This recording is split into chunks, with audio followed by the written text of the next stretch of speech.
He thought his net worth gave him permission to treat people like trash. Harrison Cole, a tech mogul worth billions, walked into the most exclusive restaurant in Manhattan with one goal: to impress his foreign investors.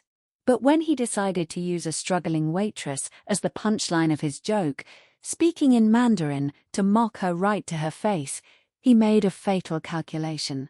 He assumed she was just a waitress. He assumed she couldn't understand. He was wrong. What she whispered back didn't just silence the table. It cost him everything. This is the story of Audrey Miller and the reply that shocked the world. The rain in Manhattan didn't wash things clean. It just made the grime slicker. Audrey Miller pushed through the heavy revolving doors of the Onyx room, shaking her umbrella out before collapsing it. She caught her reflection in the darkened glass, tired grey eyes, hair frizzed from the humidity, and the cheap polyester uniform that smelled faintly of industrial detergent. At 26, Audrey felt like she was living someone else's life. 5 years ago, she had been on a fast track to a diplomatic career. A scholarship student with a brain that soaked up languages like a sponge. Now she was table 4's server, a ghost in a black waistcoat, invisible until someone needed a refill on sparkling water. "You're late, Miller," a voice snapped. Audrey flinched. Liam, the floor manager, stood by the host stand, tapping a tablet with manicured fingernails. Liam was the kind of man who kissed the rings of the rich and kicked the shins of the poor. "I'm sorry, Liam. The L train was stalled for 20 minutes, Audrey said, rushing toward the locker room. "Save it. You're on the VIP section tonight. And don't screw it up. We have a whale coming in." Audrey paused, her hand on the locker room door. "A whale? Harrison Cole," Liam said, the name dripping with reverence. Tech CEO just acquired a massive logistics firm in Shanghai. He's bringing 3 guests. High priority. If his water glass drops below half full, you're fired. Understand? Audrey nodded, her stomach tightening. She knew the name. Everyone knew Harrison Cole. He was the face of Coltech, a man who appeared on the cover of Forbes wearing hoodies, but treated his staff like serfs. He was known for his aggressive takeovers and his even more aggressive public outbursts. By 7:30 p.m., the restaurant was humming. The Onyx room was designed to intimidate. Everything was black marble, gold leaf, and velvet. The acoustics were engineered so that you could hear the clinking of crystal, but never the conversation at the next table.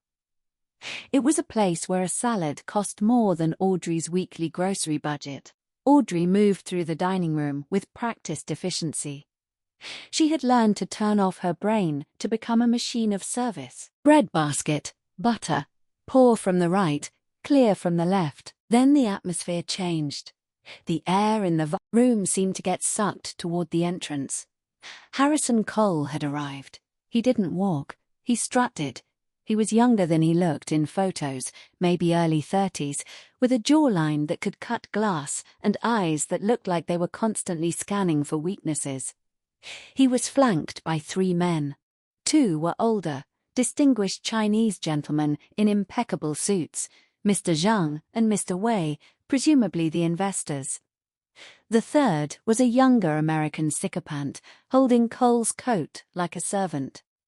Liam practically sprinted to greet them, his spine bending so far forward it looked painful. "Mr. Cole, what an honor. Your table is ready." The best in the house, overlooking the park. Cole didn't even look at Liam. He just handed his coat to the sycophant without a word and kept walking.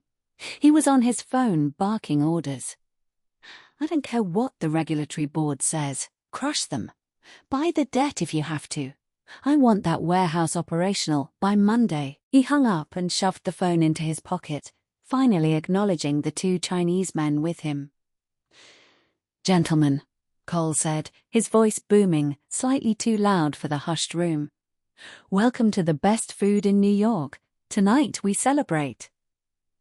They were seated in Audrey's section.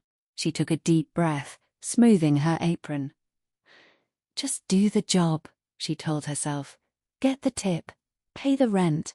Go home. She approached the table with a pitcher of water. Good evening, gentlemen. Welcome to the Onyx Room. My name is Audrey, and I'll be taking care of you tonight. Cole didn't look up. He was busy pouring wine for himself from a bottle that had been preset on the table, ignoring the sommelier who was hovering nearby, sparkling for them. Still for me, Cole said, waving a hand dismissively in Audrey's direction without making eye contact. And bring the appetizers immediately. We're on a schedule. Certainly, sir, Audrey said softly as she poured the water for Mr. Zhang. The older man smiled at her kindly. Thank you, miss. You're very welcome, Audrey replied. Cole snapped his fingers. Hey, hello, eyes on me. Audrey froze and turned to him. Yes, sir. Don't chat with the guests, Cole sneered, finally looking at her. His eyes were cold, assessing her value and finding it at 0. Just pour the water. You're here to serve, not to make friends. God, is it so hard to find competent help these days? He turned to his American assistant, laughing. See, this is why automation is the future. Robots don't try to make small talk. Audrey felt the heat rise in her cheeks. It wasn't the insult she was used to rude customers. It was the casual cruelty of it. He wanted to humiliate her to show dominance in front of his investors. She finished pouring the water in silence and retreated to the service station. Her hands were shaking. He's a nightmare, whispered Sarah, another server. As she loaded a tray, he sent back the bread because he said the crust was too aggressive. Who says that? I'll be fine, Audrey said, though she wasn't sure. She watched table 4 from a distance. Cole was dominating the conversation using large hand gestures. The 2 Chinese investors, Mr. Kang and Mr. Wei, looked polite but reserved. They were nodding, but their eyes weren't smiling. Audrey had a feeling this dinner was going to be a long one. She didn't know yet that it would be the most important dinner of her life. By the time the appetizers arrived, lobster thermidor bites and Wagyu beef carpo, Harrison Cole had consumed 3 glasses of wine, and his volume had increased significantly. He was in deal mode, which meant he was trying to bulldoze his guests into submission through sheer force of personality. Audrey approached to clear the appetizer plates. As she reached for Cole's plate, he leaned back, crossing his arms. So, Cole said, looking at Mr. Zhang. The acquisition we signed tomorrow. My legal team has drawn up the final papers. I trust there won't be any translation issues. Mr. Zhang spoke in heavily accented English, slow and deliberate. We have some concerns, Mr. Cole, about the labor contracts. The workers in the Shenzhen plant. Cole waved his hand. Details. Boring details. Look, Zhang, you're buying into the Cole brand. We trim the fat. That's how we make money. You want efficiency. You let me handle the workers. Mr. Wei leaned in. Speaking to Mr. Jiang in Mandarin, they exchanged a few rapid sentences. Audrey, who was clearing the silverware, paused imperceptibly. Her back was to them, but her ears pricked up. He is arrogant, Mr. Wei said in Mandarin. He does not respect the workers. If we sign this, we lose face with the union back home. I know, Mr. Jiang replied in Mandarin. But his technology is vital. We need the logistics software. Maybe we can control him. Audrey's heart hammered against her ribs. She kept her face neutral, stacking the plates. Cole, oblivious to what they had just said, grinned. See, I knew you'd agree. Let's get another bottle, something expensive. The most expensive thing on the list. He snapped his fingers at Audrey again. You waitress. Audrey turned. Yes, Mr. Cole. Bottle of the 82, Law and Chop. My friends here are thirsty. Right away, sir. As she walked away, Cole leaned in toward his American assistant, lowering his voice, but not enough. He switched languages. He began speaking in Mandarin. It was serviceable, not fluent, but practiced. It was the kind of Mandarin learned in business seminars and crash courses, full of heavy American tones and clunky grammar, but it was understandable. He looked at Mr. Zhang and Mr. Wei, smiling that shark-like smile. "Women here," Cole said in broken Mandarin, gesturing vaguely at Audrey's retreating figure. "Very stupid, low class, not like in China. In America, serving people is for failures." He used the word sheha, failures or losers. Mr. Zhang looked uncomfortable. He glanced at Audrey, then back at Cole. "Mr. Cole, she is just doing her job." Cole laughed, delighted with his own linguistic skills. No, watch." When Audrey returned with the wine, Cole decided to put on a show. He wanted to prove to these men that he dominated, not just the business world, but the very environment he sat in. He wanted to prove he was a man of the world, capable of speaking their language and belittling the locals simultaneously. He waited until Audrey was uncoring the bottle. The cork was old and fragile. It required precision. "Hey," Cole said in Mandarin, staring right at Audrey. "You are slow like a turtle. Do you understand?" "No, of course you don't." He turned to Mr. Wei, grinning. "See, I can say anything to her. She is a cow. She just stands there." Audrey's hand didn't waver. She pulled the cork smoothly, not a crumb of cork falling into the bottle. She placed the cork on the silver coaster. Cole wasn't done. He was enjoying the power trip. He wanted to bond with the investors over the shared superiority of wealth. "Look at her shoes," Cole continued in Mandarin, pointing openly. "Now, cheap, ugly. She probably lives in a box. I bet she dropped out of school. It is sad, really. In my company, we would not hire someone like this to sweep the floors." The American assistant giggled nervously, clearly not understanding the language, but following his boss's cue. Mr. Zhang and Mr. Wei, however, were not laughing. They looked down at their plates, embarrassed for him. It was a profound breach of etiquette, a loss of face to insult a server so brazenly. But Cole mistook their silence for agreement. He thought he was winning. He looked up at Audrey, switching back to English. A smug smirk plastered on his face.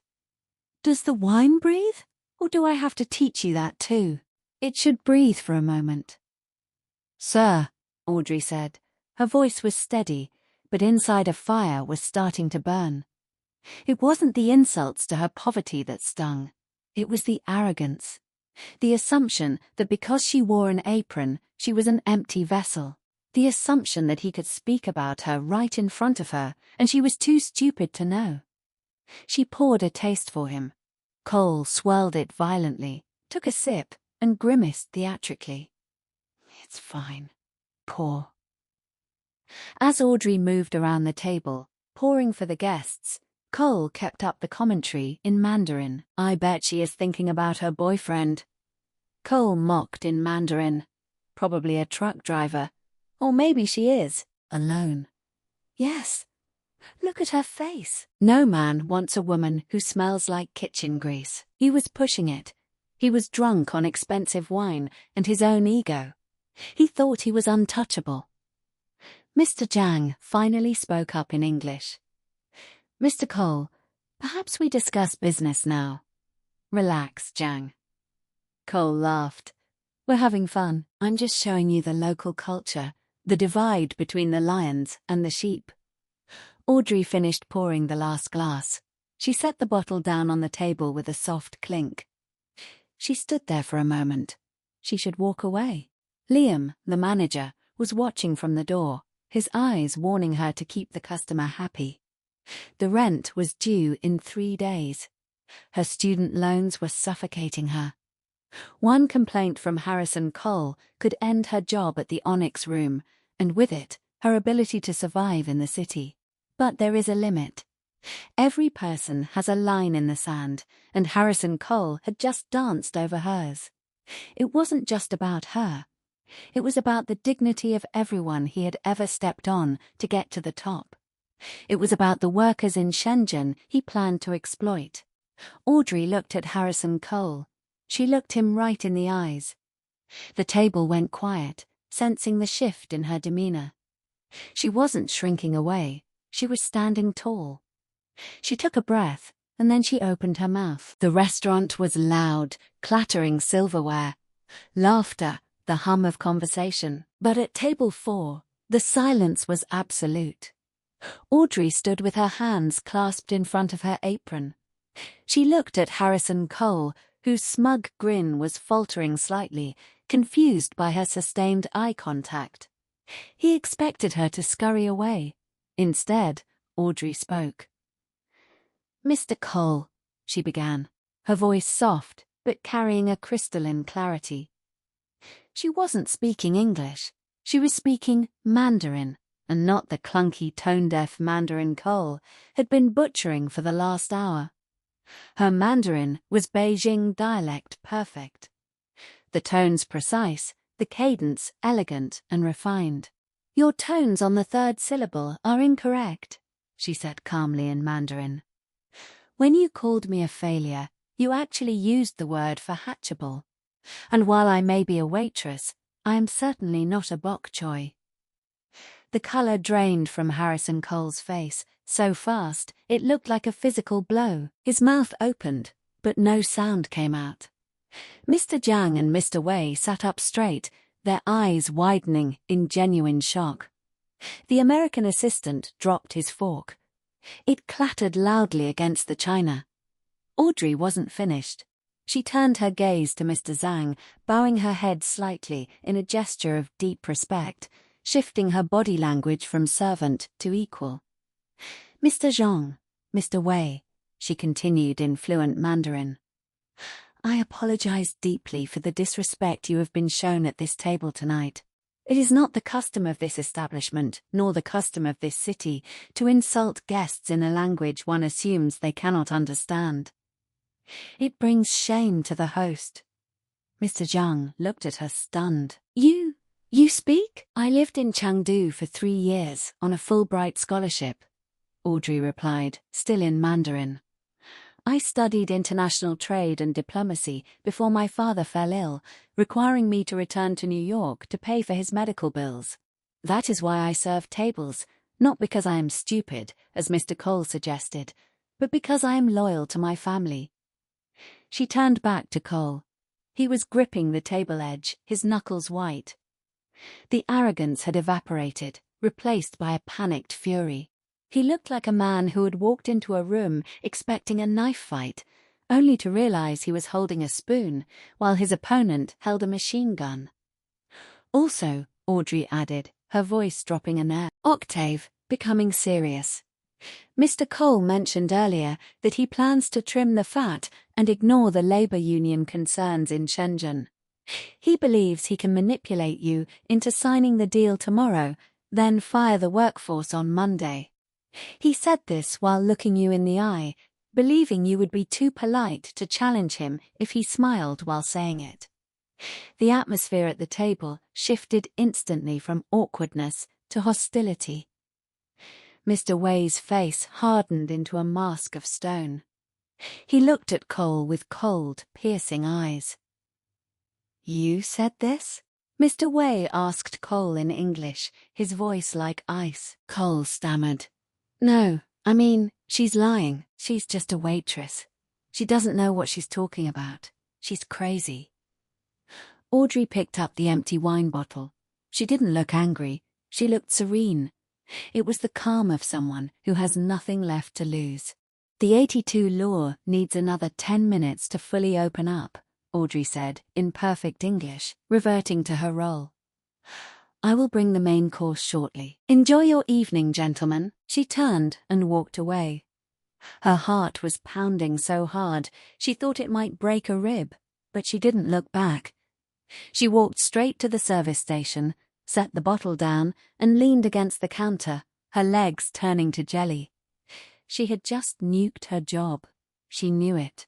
But for the first time in years, she didn't feel invisible. It took exactly 45 seconds for the explosion to happen. Audrey saw Liam, the manager, practically running across the dining room floor. His face was pale. Harrison Cole was standing up at table 4, pointing a finger at Audrey across the room, shouting loud enough for the entire restaurant to hear. "Get her out of here now. I want her fired. I want her banned." Every head in the Onyx room turned. The hushed atmosphere shattered. Diners lowered their forks. A celebrity at table 9 put down his wine glass to watch. Liam reached Audrey, grabbing her by the arm hard. "What did you do?" he hissed, spit flying from his mouth. "Are you insane? That is Harrison Cole." "He was insulting me, Liam," Audrey said, pulling her arm away. "And he was lying to his investors. I just clarified things." "You clarified things." Liam looked like he was about to have a stroke. "You're a server. You don't clarify. You pour water. You are fired. Get your things. Get out now before he sues us." "I'm not going anywhere," a voice boomed. Harrison Cole had marched over to the service station. He was red-faced, sweating, and drunk on rage. He loomed over Audrey, using his height to intimidate her. "You think you're smart?" Cole snarled, ignoring the curious onlookers. "You think because you learned a few phrases, you can sabotage a billion-dollar deal? I will destroy you. I will make sure you never work in this city again. I'll call every restaurant group in Manhattan. You'll be lucky to get a job scrubbing toilets at a bus station."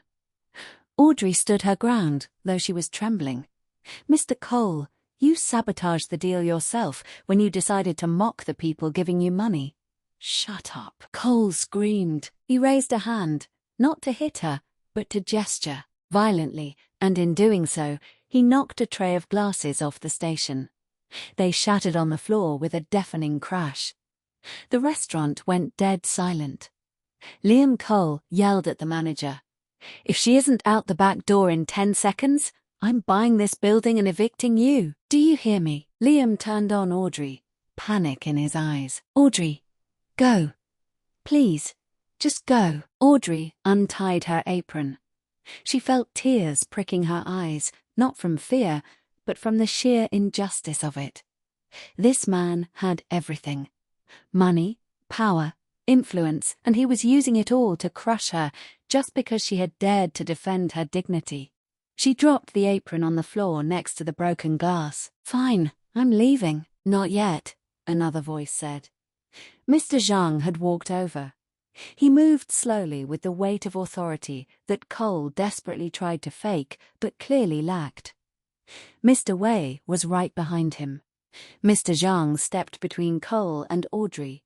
He was shorter than Cole, but in that moment he seemed 10 foot tall. "Mr. Zhang," Cole said, his voice changing instantly to a desperate, wheedling tone. "I am so sorry about this.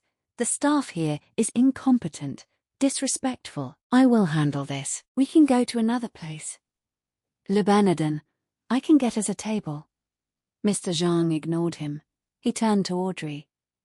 "Miss Miller," Zhang said, reading the name tag she was still wearing. "You said you studied in Chengdu." "Yes, sir," Audrey whispered. "And you understand the logistics dialect, the technical terms." "I did my thesis on supply chain efficiencies in the Sichuan province," Audrey said. Mr. Zhang nodded slowly. He reached into his jacket pocket and pulled out a business card. It wasn't just any card. It was thick, heavy stock with gold embossing. "Mr. Cole," Zhang said, finally turning to the billionaire. "The deal is off." Cole's eyes bugged out. "What? You can't be serious over a waitress?" "Zhang, look at the numbers. The projections. The numbers are good," Mr. Zhang said calmly. "But the man is bad. A man who treats the small people with cruelty will eventually treat his partners with cruelty. You showed us your true face tonight. You thought we were deaf because we were polite. But he gestured to Audrey. She heard you, and she was brave enough to tell us the truth." "This is breach of verbal contract," Cole shouted, sweat dripping down his forehead. "I'll sue." "You can try," Mr. Wei interjected, stepping forward. "But our legal team is very good, and we have a witness." He nodded at Audrey. Mr. Jiang handed the card to Audrey. "Miss Miller, my company, John Global, is opening a New York office next month. We need a liaison officer, someone who speaks the language, understands the culture, and has integrity. The starting salary is $120,000 a year, plus benefits." Audrey stared at the card. It felt heavy in her hand. I don't know what to say," she stammered. "Say yes." Mr. Jiang smiled. Cole let out a sound that was half laugh, half sob. "You're hiring her the waitress?" "No," Mr. Jiang said, his eyes cold as he looked at Cole one last time. "I am hiring the diplomat." "Come, Miss Miller. We are leaving. I believe you know a better place to get dumplings." Audrey looked at Liam, who was staring at her with his mouth open.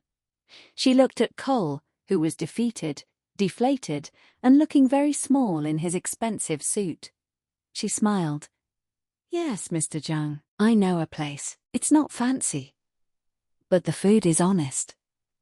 "Perfect," Jiang said. Audrey stepped over the broken glass. She didn't look at Liam. She didn't look at Cole. She walked out of the onyx room, not as a servant, but as a guest of honor. But the story didn't end there. Harrison Cole was not a man who took humiliation lightly. As Audrey walked out into the cool night air, feeling like she was floating, she didn't know that Cole was already pulling out his phone. He wasn't calling a lawyer. He was calling a tabloid. If he was going down, he was going to make sure he dragged Audrey Miller down with him. Harrison Cole did not go home to his penthouse overlooking Central Park.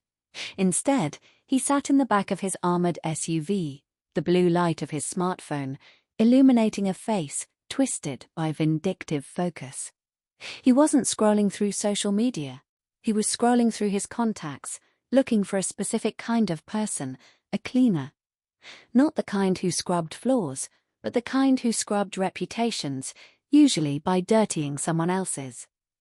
He stopped at the name Rick Slater. Rick Slater was a journalist for the City Ledger, a tabloid that masqueraded as a serious newspaper. Rick was the kind of writer who used sources, say, to disguise the fact that his source was his own imagination or a paid informant. He owed Cole a favor. 2 years ago, Cole had killed a story about Rick's DUI. Now it was time to collect. Cole dialed. It rang once. "Harrison." Rick's voice was raspy, like he'd been gargling gravel. "It's late. This better be good." "It's better than good, Rick. It's viral," Cole said, watching the rain streak against the tinted window. "I have a story about a corporate espionage attempt. A shakedown targeted at me." "I'm listening," Rick said, the sleepiness vanishing from his tone. "A waitress at the Onyx Room. Audrey Miller. She tried to extort me tonight. Threatened to leak false information about the Zong acquisition unless I paid her off. When I refused, she caused a scene, got me kicked out, and somehow manipulated Jiang into leaving with her. I think she's working for a competitor, maybe Techstar, or maybe she's just a grifter looking for a settlement." "Juicy," Rick muttered. The evil billionaire angle is played out. The grifter waitress attacking an American job creator that hits the demographic. "But I need something to stick. Do you have proof?" "I have the manager of the restaurant." Liam Cole lied smoothly. "He'll corroborate everything. He fired her on the spot for misconduct, and I can get you her financial records. She's drowning in debt. Motive? Give me an hour," Rick said. "I'll have it on the front page of the website by 6 a. We'll ruin her before she even wakes up." Audrey woke up not to the sun, but to the buzzing of her phone. It was vibrating so violently on her nightstand. It sounded like an angry hornet. She groggily reached for it, her mind still fuzzy with the lingering adrenaline of the previous night. She had slept poorly, tossing and turning in her small Queen's apartment, replaying the moment she stood up to Cole. The memory felt surreal, like a movie scene. Had Mr. Zong really offered her a job? Had she really walked out? She looked at the screen. 47 missed calls, 112 text messages. Her stomach dropped. Who was calling her? Her dad. Was he okay? She unlocked the phone and saw a text from Sarah, the other waitress from the Onyx room. Sarah, Audrey, oh my God, don't look at the internet. Just stay inside. I'm so sorry. Audrey's hands began to shake. She opened her browser. She didn't have to search far. It was the top trending story on the local news feed. Headline serving, lies. How a disgruntled waitress tried to shake down tech mogul Harrison Cole by Rick Slater. The photo was a blurry shot of her from a year ago, taken from her old university profile, next to a polished, heroic-looking photo of Harrison Cole. Manhattan's elite dining scene turned into a crime scene last night when a server at the Onyx room, identified as Audrey Miller, 26, allegedly attempted to extort billionaire Harrison Cole during a high-stakes business dinner. Sources confirm Miller, who is reportedly $80,000 in debt, demanded a consulting fee to stay silent about confidential business matters she overheard. When Cole refused, witnesses say Miller became belligerent, shouting racial slurs and throwing a wine bottle. Racial slurs, Audrey whispered, her breath hitching. Throwing a bottle, it was a complete fabrication. A tapestry of lies woven so tight it looked like the truth. The article went on to quote an anonymous source inside the restaurant. Clearly Liam, who described Audrey as unstable and frequently disciplined for aggression. She scrolled down to the comments. They were a sewer user, 77. Typical probably saw a rich guy and thought she won the lottery. Lock her up. Patriot Bill. These entitled service workers think they run the world. Cole is creating jobs. She's creating drama. Truth seeker. I found her address. Posting it in the sub-thread. Audrey dropped the phone as if it were burning hot. She ran to the window and peered through the blinds. Down on the street, 3 vans were already parked. Satellite trucks. Paparazzi. She was trapped. Then the email came.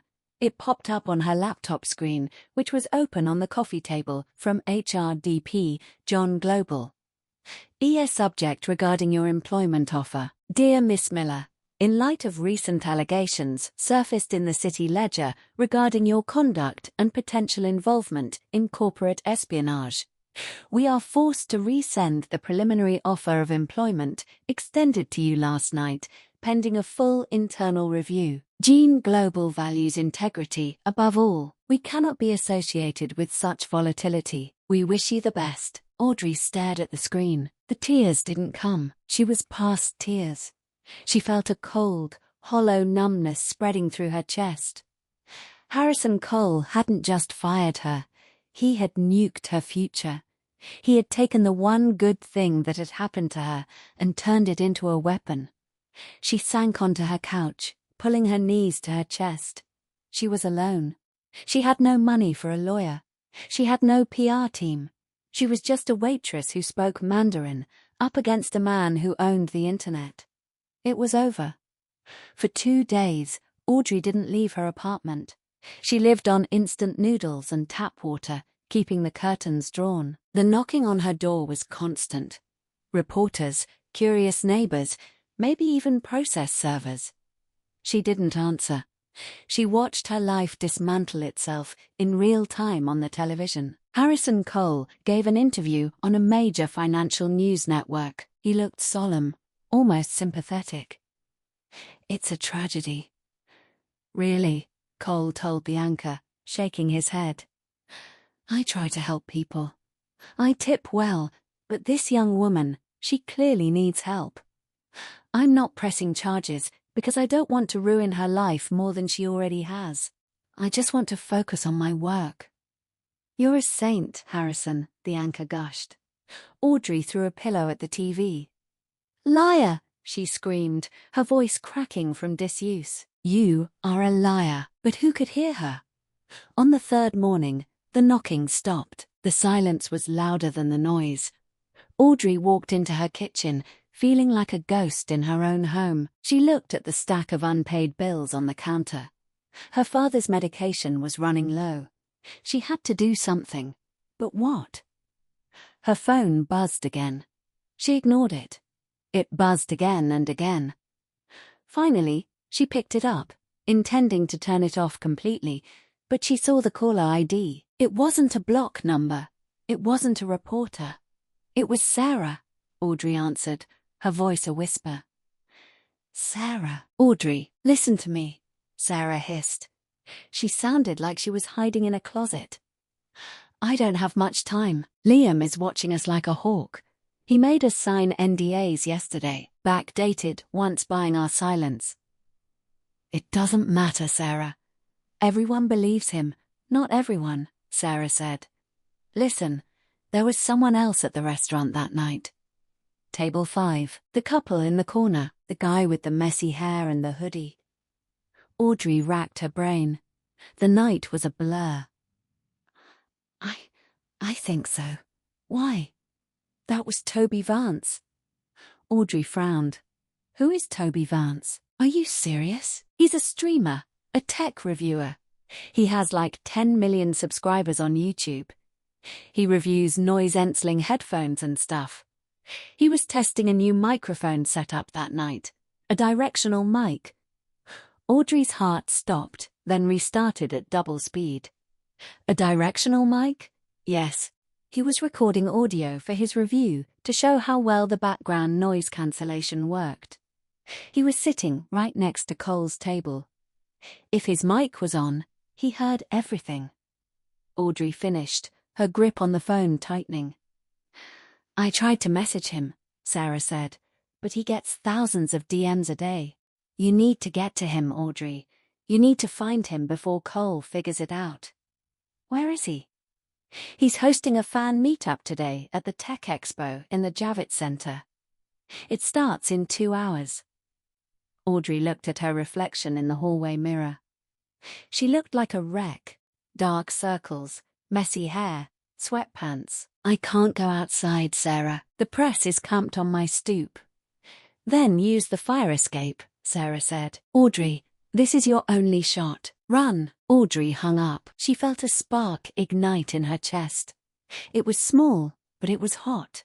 It was anger. It was hope. She raided her closet.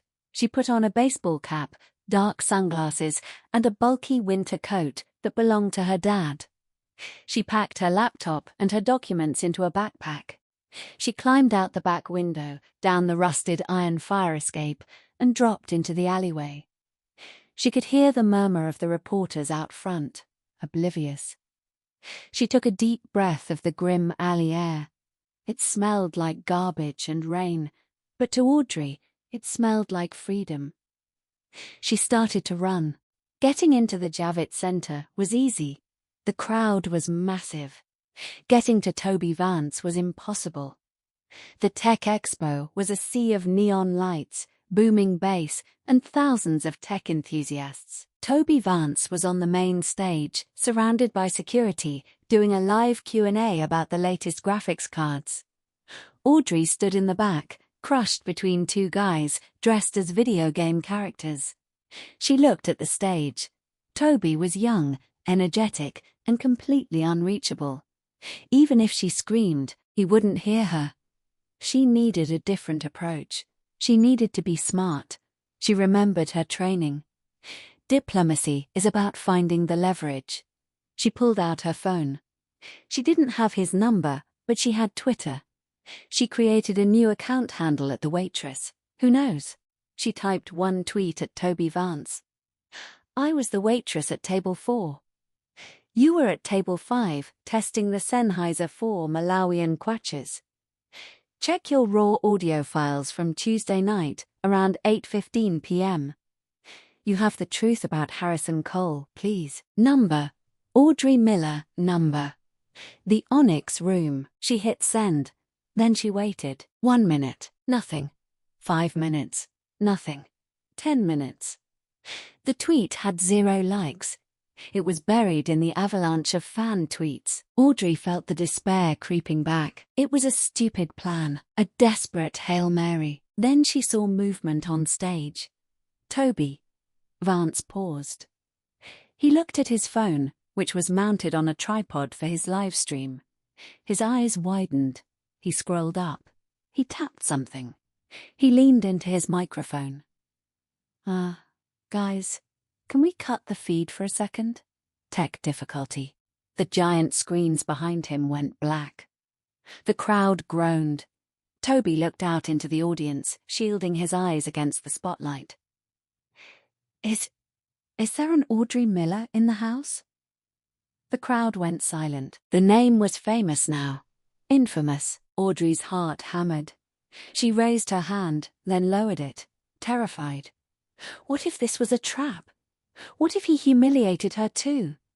If you're real, Toby said into the mic, meet me at the backstage entrance, Sector C, alone. Audrey pushed through the crowd. Excuse me. Move, please. She reached the security guard at Sector C. He was a mountain of a man. Name? Audrey, she squeaked. The guard tapped his earpiece. She's here. He opened the velvet rope. Audrey walked into the backstage area. It was quiet here, filled with road cases and coiled cables. Toby Vance was sitting on a crate, wearing his signature hoodie. He was holding a laptop next to him, said a frantic-looking PR woman. You're her, Toby said, looking up. He didn't look malicious. He looked curious. I am, Audrey said, removing her sunglasses. Did you check the audio? I'm checking it now, Toby said. I record everything in 3-2-bit float. I can isolate a fly farting in a hurricane. He tapped a few keys. A waveform appeared on the screen. He put on his headphones. He listened. His eyes got wide, then wider. Then he frowned. He took the headphones off and looked at Audrey. A slow grin spread across his face. You speak Mandarin? Toby asked. Yes. And you called him a vegetable? Audrey couldn't help but smile. A tiny cracked thing. He was being rude. Toby laughed. It was a genuine, boisterous laugh. Holy crap, this is gold. This is nuclear. You have it? Audrey asked, her knees weak. You have him admitting to the fraud. The insults. I have everything, Toby said. I have him calling his investors idiots. I have him admitting the Shenzhen labor violation plan. I have him telling his assistant to make something up if the wine was bad. It's all here, crystal clear. We can't release this. The PR woman snapped. Toby. Harrison Cole is a sponsor of this channel. Coltech buys ad space. If you leak this, he'll sue us. He'll demonetize us. Toby looked at the PR woman. Then he looked at Audrey. He saw the cheap coat, the tired eyes, the desperation of a woman who had told the truth and been punished for it. Toby Vance didn't become the biggest tech reviewer in the world by playing it safe. He got there by being honest about bad products. Cole is a defective product, Toby said, and I'm about to do a review. He handed Audrey a spare headset. Audrey, how would you like to be on my podcast right now? We're going live to 400,000 people. Audrey took the headset. She thought about Liam. She thought about the reporters outside her house. She thought about Mr. Zhang. I'm ready, she said. The on-air light turned a menacing red. Toby's studio wasn't a broadcast tower. It was a converted warehouse in Brooklyn, soundproof to the point of oppression. Audrey sat across from him, wearing a pair of headphones that felt too large for her head. Her hands were folded in her lap, squeezing her knuckles white. She wasn't looking at the camera. She was looking at the subscriber count on the monitor behind Toby. It was ticking up. 10.2 million. 10.3 million. We are living 3-2. Toby mouthed the one and pointed a finger at the camera. What's up, tech heads? Toby's voice dropped into his professional broadcast register, smooth and authoritative. Today, we're not reviewing a graphics card. We're not reviewing a phone. We're reviewing a person. He paused for dramatic effect. The live chat on the side screen was already scrolling so fast, it was a blur of neon text. "You've all seen the headlines," Toby continued, his eyes locking onto the lens. "The waitress versus the billionaire. The story of a greedy server trying to shake down the great Harrison Cole. A classic tale of a nobody trying to steal from a somebody. That's the story they told you. That's the story the City Ledger sold you." Toby leaned back, spinning a pen in his fingers. "But here at this channel, we care about data. We care about raw input. And it just so happens that while Harrison Cole was saving the economy at the Onyx Room last Tuesday, I was sitting 10 feet away, testing the noise floor on the new Sennheiser 4 Malawian Quachas directional array." He gestured to Audrey. "This is Audrey Miller, the woman they called a liar. Audrey, before we play the tape, I want you to tell them one thing. Why didn't you take the hush money? Liam, the manager, offered you 2 weeks severance to sign an NDA before you left. Why didn't you sign?" Audrey leaned into the microphone. Her voice wavered for a split second, then steadied, finding the same steel she had found in the restaurant. "Because my father raised me to believe that the truth is the only currency that doesn't depreciate," she said. "Mr. Cole thinks he can buy reality. He thinks he can translate his rudeness into a joke and my dignity into a crime. I just wanted to correct the record and correct it." "You shall." Toby grinned. "Producer, run the file. Timestamp 8:14 p.m. No edits, no filters." Harrison Cole was not watching YouTube. He was in a strategy meeting with his crisis management team, a group of expensive lawyers in grey suits who charged by the minute. "The narrative is holding," said his chief PR officer, scanning a tablet. "Sentiment is 640 in your favor. People hate the idea of an ungrateful employee. We just need to keep hammering the mental instability angle for Miller. Maybe leak a fake medical record. Do it." Cole snapped, pacing the length of the mahogany table. "Bury her. I want her to be a cautionary tale. I want, sir." A junior aide interrupted. His voice was trembling. He was holding his phone up, the screen glowing. You need to stop talking." Cole frowned. "Excuse me. The stream." Toby Hart. The tech reviewer. He's live with the waitress. So what?" Cole scoffed. Nobody's crying on a podcast. Sir, they have audio." The room went dead silent. The PR officer grabbed the remote and flicked on the large wall-mounted monitor, casting the YouTube stream to the main screen. They tuned in at the exact moment the audio began to play. The sound was crisp, terrifyingly crisp. It cut through the boardroom like a razor. Cole's voice. "Mandarin, look at her shoes. If cheap, ugly. She probably lives in a box.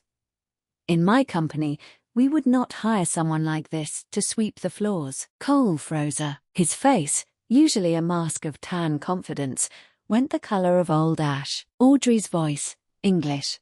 "I'll be fine, Sarah. Just do the job." Cole's voice. English. "I bet she is thinking about her boyfriend.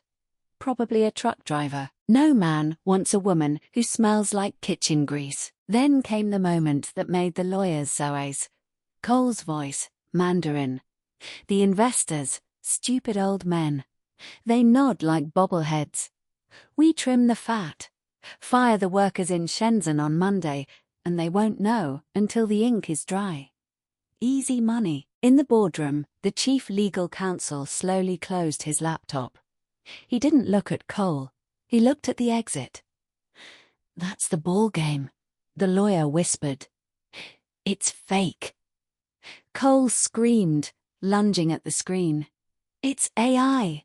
It's a deep fake. Turn it off." but he couldn't turn off the internet. Toby paused the playback right after Audrey's fluent Mandarin rebuttal. The moment she told him she wasn't a bok choy, Toby looked at the camera, his expression solemn. That wasn't a deep fake, folks. That was raw. 32-bit audio. The metadata confirms the time and location. Harrison Cole didn't just insult a waitress, he admitted to fraud. He admitted to misleading his investors. And he did it all because he was too arrogant to believe that a woman in an apron could be smarter than him. He turned to Audrey. Audrey, is there anything you want to say to him? He's watching. I guarantee you he is watching. Audrey looked into the lens. She didn't look angry anymore. She looked pitying. Mr. Cole, she said softly, you have billions of dollars. You have towers with your name on them. But tonight, you are the poorest man in New York. Because you have no honor, and no amount of money can buy that back. The destruction of Harrison Cole's empire wasn't a slow burn. It was a controlled demolition. The clip of Cole calling his investors stupid bobbleheads was played on every financial news network, from London to Tokyo. It wasn't just a PR crisis, it was legal suicide. Within 2 hours, the SEC announced a formal investigation into Coltert for securities fraud. Within 4 hours, the hashtag number Audrey was right was trending #1 globally, surpassing the Super Bowl. Within 6 hours, the board of directors of Kotek convened an emergency meeting via video conference. They didn't even invite Cole. They simply sent him a notification. 2. Harrison Cole from the board. Subject termination of contract, effective immediately. You are relieved of your duties as CEO.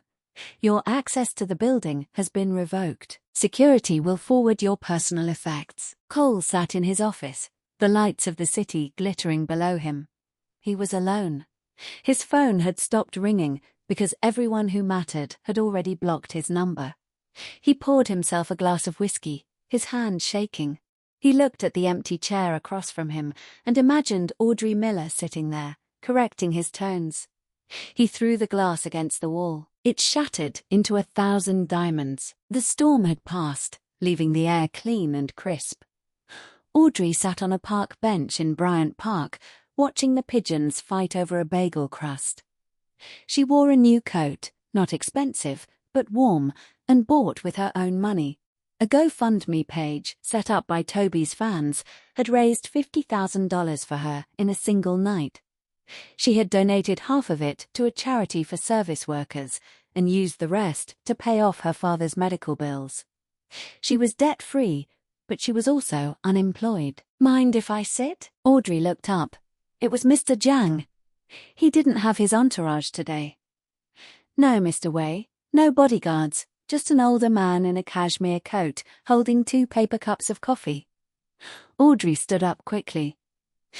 Mr. Jiang, I didn't know you were still in the city. I have much work to do, Jiang said, handing her a cup. Black, 2 sugars. That is how you drink it? Yes, I asked the barista at the Onyx room. Audrey took the cup, stunned. Yes, thank you. They sat in silence for a moment. I owe you an apology, Miss Miller, Jiang said, looking at the carousel spinning in the distance. I allowed myself to be blinded by a suit. I thought Mr. Cole was a dragon, but he was merely a lizard in a costume. He fooled a lot of people, Audrey said. But not you. Janang turned to her. You listened. You observed. And when the time came, you struck. That is not the skill of a waitress. That is the skill of a diplomat. He reached into his coat pocket. He didn't pull out a business card this time. He pulled out a thick cream-colored envelope sealed with red wax. The deal with Coltec is dead, Jiang said. We are acquiring a different partner, a clean partner.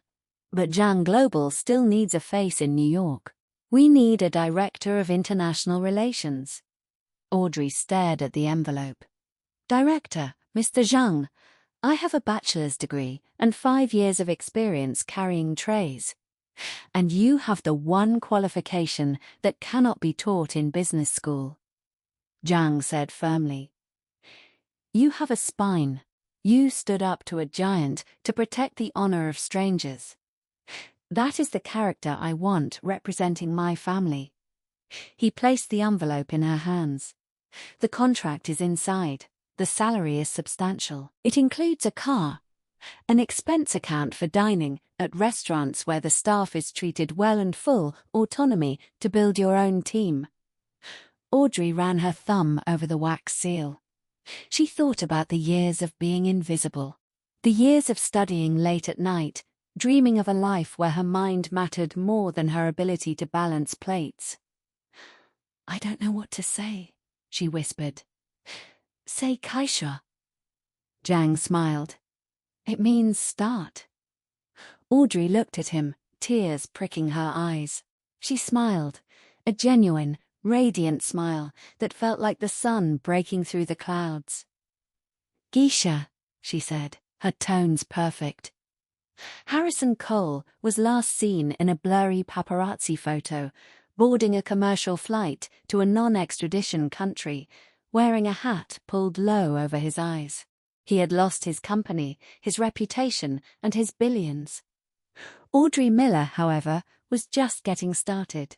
6 months later, a photo of her appeared in Forbes. She wasn't wearing an apron. She was wearing a tailored navy suit, standing at the head of a boardroom table in Shanghai, flanking Mr. Zong as they signed a historic trade agreement. The headline didn't call her a waitress. It read The Diplomat. How Audrey Miller silenced the noise and changed the conversation. And in the background of the photo, if you looked closely, you could see a framed quote on the wall of her office. It wasn't a business mantra, it was a simple reminder. Never underestimate the person pouring the water. Audrey's journey proves that true power isn't about how loud you shout, but how clearly you speak the truth. Harrison Cole thought his wealth made him untouchable, but he forgot that character is the only currency that really matters in the end. Audrey didn't just win a job, she won her life back. I want to hear from you guys in the comments. What was your favorite part of Audrey's takedown? Was it the restaurant clapback or the live stream reveal? Let me know. And if you believe in karma, do me a huge favor. Smash that like button until it turns blue. Hit subscribe and ring that notification bell so you never miss a story of justice served cold. Thanks for watching, and I'll see you in the next.